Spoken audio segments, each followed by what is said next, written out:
3, 2,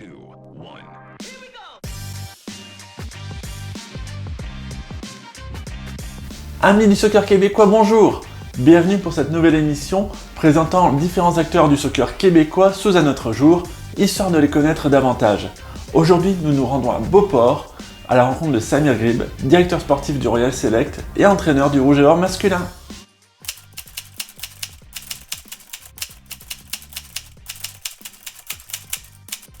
Oui, bonjour. Alors, mon nom est Samir Grib.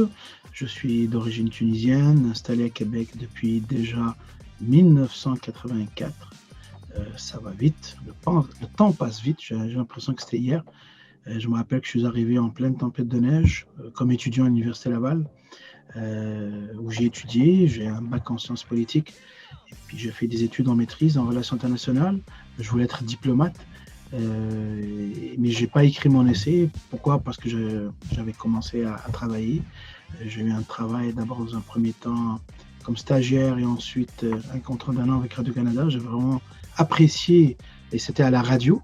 C'est là que j'ai appris quelque chose qui m'a servi plus tard comme entraîneur, c'est-à-dire comment parler, comment insister sur les mots, etc. On apprend de toutes les expériences. Et puis, je me suis posé donc cette fameuse question existentielle, qu'est-ce que je veux faire de ma vie? Alors, j'ai écouté ma petite voix intérieure et j'ai bâti, si vous voulez, ma vie autour de ma passion, qui est le soccer.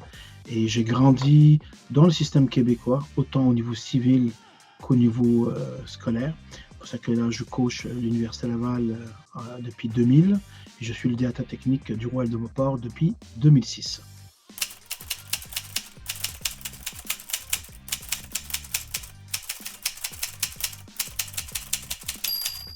Alors, c'est pas compliqué, je m'éclate, j'ai énormément de plaisir.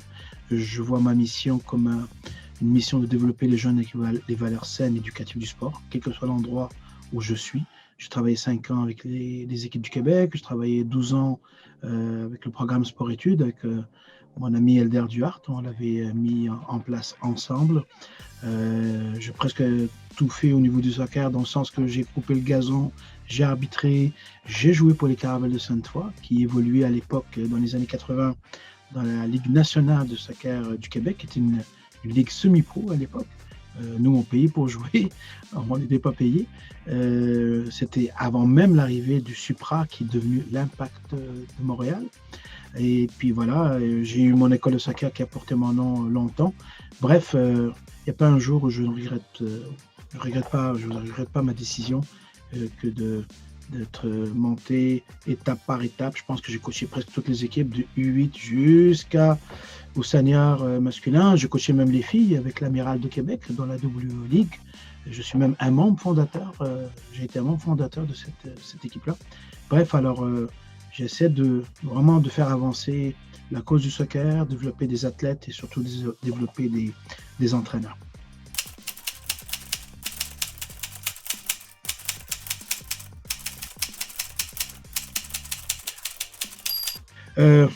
Au niveau de mes influences, honnêtement, je crois beaucoup dans la formation continue, encore plus pendant cette pandémie, où je suis beaucoup de formations à droite et à gauche. J'ai eu beaucoup d'influences, j'en ai beaucoup, puis ça n'arrêtera pas, j'aime apprendre. Je suis quelqu'un d'assoiffé de savoir. J'ai été influencé par Aimé Jacquet, j'ai aimé comment il a dirigé l'équipe de France malgré les critiques en 1998. Ça a été une magnifique coupe du Monde. J'ai été inspiré aussi par des entraîneurs comme Christian Gourcuff. Avec lui, j'ai appris le concept de projet de jeu, comment monter un projet de jeu dans un club. J'ai été inspiré par des entraîneurs comme Saki pour la défense de zone. Et on ne peut pas ignorer Guardiola avec son jeu de position et son jeu offensif. Il a fait beaucoup de bien à la planète entière, où il a prouvé que des petits pouvaient exceller. Quand vous avez Messi, Iniesta, Xavi sur la même ligne, il fallait le faire. Bref, mais je suis inspiré par beaucoup d'entraîneurs. J'ai été inspiré par même Othman Ibrir, je suis très content pour lui, qui prend le U23 du CF Montréal. Beaucoup d'entraîneurs m'ont inspiré, des instructeurs FIFA comme Michel Richard. Bref, je pense qu'il faut s'inspirer puis avoir des mentors. Il faut surtout rester très humble et puis apprendre, avancer, trébucher, se relever. C'est pour ça que vous avez cette citation parlant derrière moi qui est ma citation préférée, celle de Nelson Mandela: je ne perds jamais, soit je gagne, soit j'apprends.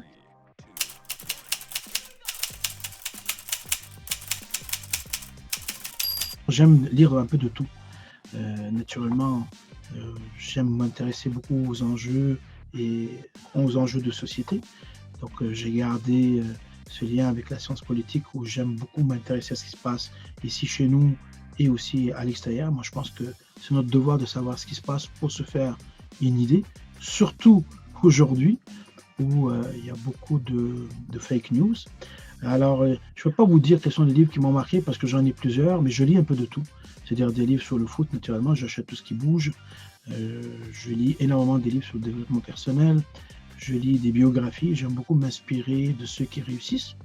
Et généralement, ceux qui réussissent, ce sont des gens qui ont d'abord échoué, parce qu'on échoue beaucoup plus qu'on ne gagne. Et puis voilà, j'essaie d'en faire des morales. Et j'essaie aussi de donner au suivant, à mon tour, où j'essaie de développer aussi d'autres personnes. J'essaie de développer des coachs, mais aussi de bonnes personnes avec les valeurs saines et éducatives du sport. Je pense que ce sera toujours ma mission. Puis à la fin de ma carrière, je me vois à 76 ans en train de coacher les U4, U5 parce que passionné un jour, passionné toujours. Merci. Voilà, c'est fini pour aujourd'hui. On se retrouve très bientôt pour un nouvel entraîneur. À bientôt!